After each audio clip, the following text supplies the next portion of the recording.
Siddhar Mitzvahs is generally sponsored by the Saka family as well by Ayelet and Avram Foreman. We are finishing up the 11th bracha, the bracha Hashiva Shofteinu Rishona, part of the development of Geula, our longing of Geula, our pivot from our individual needs to our collective yearnings, is the hope for justice to be restored to this world, for Israel, the Jewish people, not to be held to dual standard, for there not to be a sense of injustice, but our hope and our tefillah that we earn and worthy of the kind of leaders, of the Shoftim and Yoatzim, Bakivat Chila that we had, who will be Hasar Mimeni Yagon V'Anacha. They will eliminate and remove from us the travails, the pain, the suffering of the galus of this exile we find ourselves in, and we long the opposite. Umaloch Aleinu Ata Hashem Levadcha. Hashem, you alone should rule over us.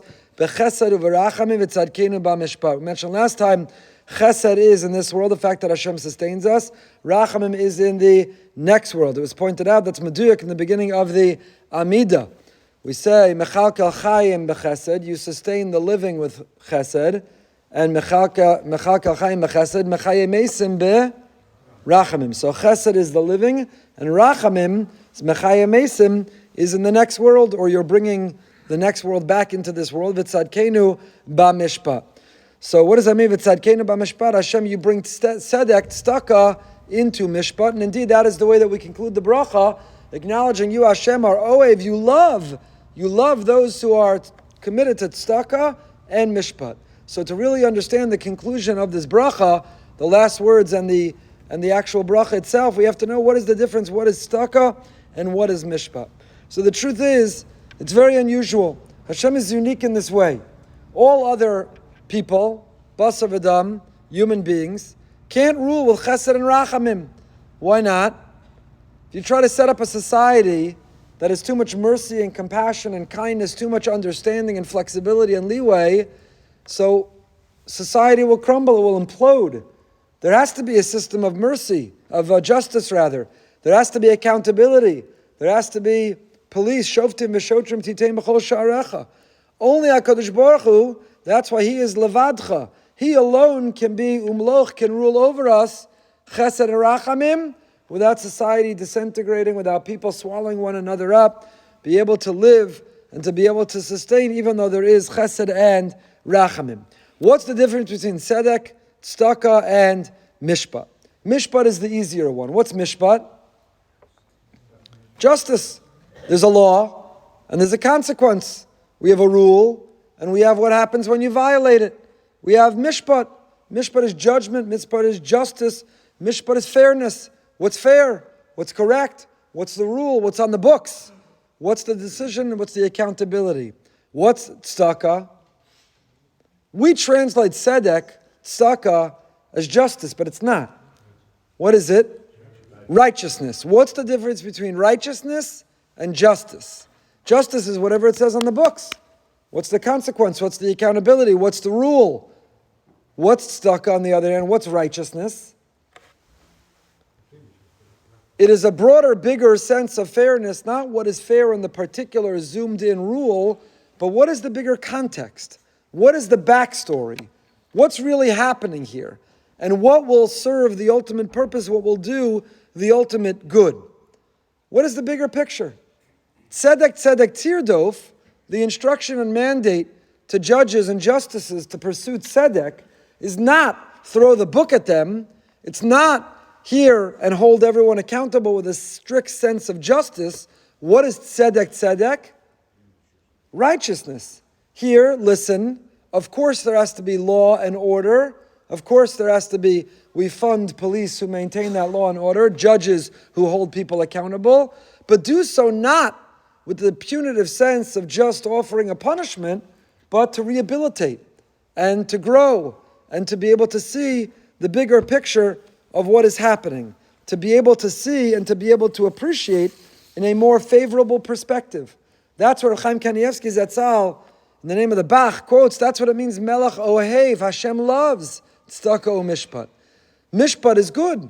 Hashem's signature is truth. Of course He stands for, cares about, and honors those who protect the truth. He wants mishpat, but He loves those who arrive at the mishpat with a sense of tzedakah.